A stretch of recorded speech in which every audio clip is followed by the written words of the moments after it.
Бүгін біз изотоптар деген не екенін білетін боламыз, бірақ ең алдымен нуклеидтерді қарастырайық. Ең алдымен осындай 6 түрлі атом ядросын алып көрейік. Олардың айырмашылықтары неде? Протон және нейтрон сандарында. Кейбіреулерінде протон саны бірдей, бірақ нейтрондар әртүрлі болуы мүмкін, немесе керісінше.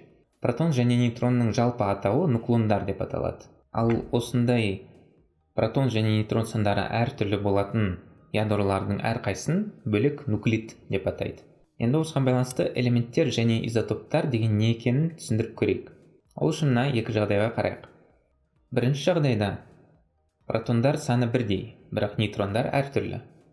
Екінші жағдайда нейтрон саны сол қалпында біреу, бірақ протон саны өзгеріп кетеді. Бірінші үшеуін бір элемент деп айтуға болады. Демек, бұл үш түрлі нуклид, бірақ әлі де бір элементтің ядролары. Ал екінші жағдайда уже басқа элемент болады. Демек, осыдан біз айта аламыз, элемент деген протон санына байланысты нәрсе. Протон сандары бірдей ядролар бір элементке жатады. Ал протон сандары бірдей, бірақ нейтрон саны әртүрлі болатын элементтерді бөлек біз қалай атаймыз? Олардың әрқайсысы бөлек изотоп деп аталады. Демек, изотоп деген ол протон сандары бірдей болатын, бірақ нейтрон сандары өзгеріп тұратын элементтің түрлері.